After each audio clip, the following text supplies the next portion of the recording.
They say, when you hear the cry of the Banshee, it's already too late. Her screams cut through the night, sharp, cold, and final. It's not just a sound, it's a warning. A message from the other side that something wicked is coming.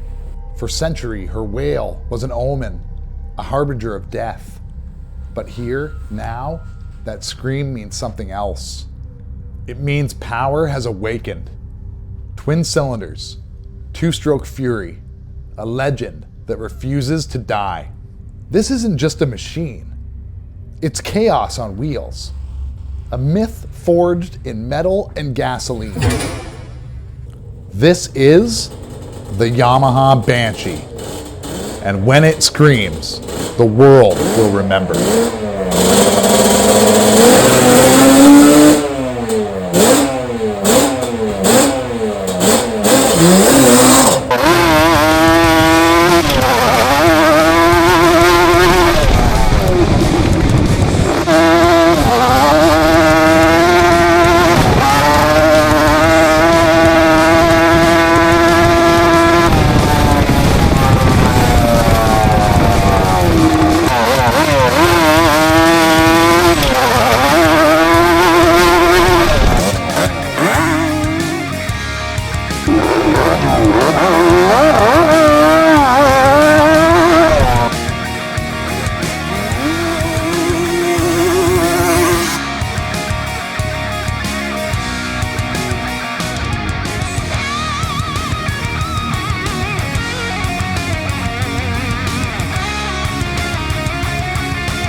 Garbage.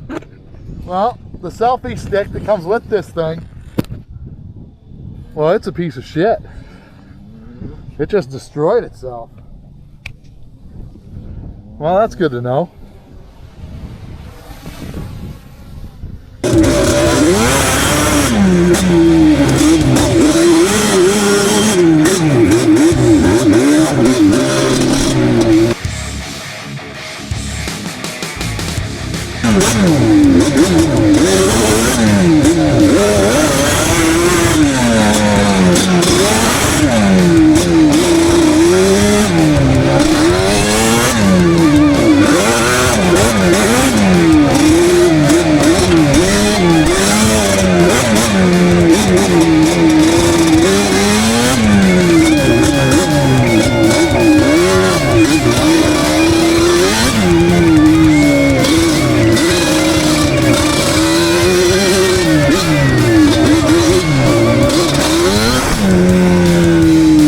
So hopefully you guys liked our little montage that we put together of riding the Banshee. And I'm gonna tell it like the way it is, straight up. If you've never rode a Banshee, hopefully one day you'll get the chance to. because they're a pretty amazing bike, and really everybody should get the chance to ride one to actually feel it. There's a reason these bikes have a cult following after being out of production for like 20 years, okay?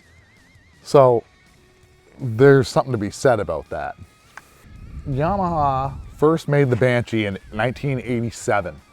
And actually, a cool little piece of history is Suzuki was the first company to build like a sport with the LT250. They built a sport two-stroke quad. They were the first ones, and I don't know if it was 86 or I think it was 85 or 84. Anyway, then Honda was short to follow after with the 250R, and Yamaha was kind of stuck on the sidelines. Like they didn't really have a quad or a trike that was really comparable at the time to what Suzuki and Honda were producing. Like they had machines that were good. And they were humming and hawing from how the story goes, and Yamaha was gonna build a 250 to compete with the 250s, but they had the RD 350 two-stroke street bike motor, and the government was getting a little bit stickly about two-stroke street bikes. So they had all these motors and already a good solid foundation. So they said, well, let's shove it in the quad. And that's what they did. And that's basically how the Banshee was born.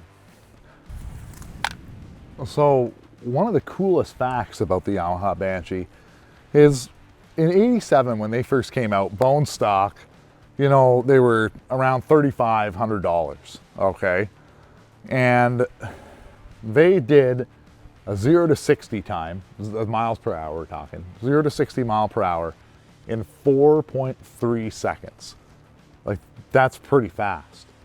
So a 1987 Corvette was said to be able to do a 0 to 60 in 6.3 seconds, I believe.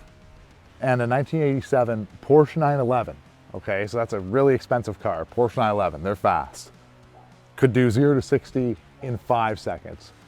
So for 3,500 bucks, the Banshee was a rocket ship for the average guy to go fast, and probably was part of the downfall of sport quads at the same time, because now anybody could buy one without any skill and go out there and do an insane amount of speed and get hurt. And that's probably one of the big downfalls of what happened to these things. All the 250Rs, the Banshees, the Quadzillas, all that stuff. It was too much for the normal person, but bang for buck, they were rocket ships. So in 1987, a stock Banshee came with about 30, 32, 33 horsepower from what I've looked up and people claim. So don't get yourself confused, okay? The RD 350 street bike motor produced closer to 70, like in the 60s, okay? That's double the horsepower. These things are a good motor.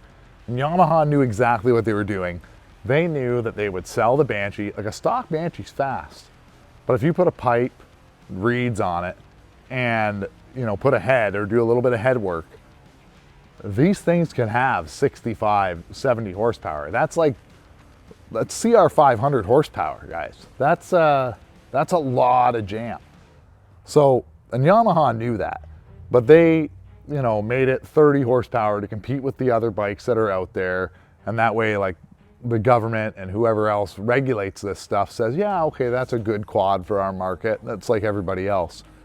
But Yamaha knew what they were unleashing, what they were building with this monster of a machine. Hopefully you guys liked our Banshee video and our little intro and all that fun stuff. It was kind of fun to shoot. Plus I love riding this thing. It's just a blast. They slide all over the place. They're fast as heck. You're always riding on that limit of like, do I have it under control? Because a lot of times you feel like you don't when they're just sliding, but it becomes like a dance where you learn how to feel it, how it feels when you're just about to lose it, but you know you're gonna hook up enough to pull out of it. Anyway, guys, like and subscribe, leave a comment down below. Let me know what you guys think. I know I showed the Banshee. I didn't show its full speed in the video, but it did get going up over 107.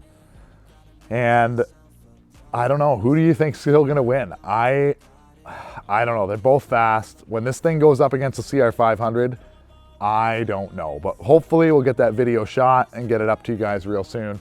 Leave a comment down below because I want to know what you guys think. about the Banshee, the whole build, the way we filmed it, all of it, you know. Anyway, guys, thanks a lot for watching, and we'll see you guys in the next one.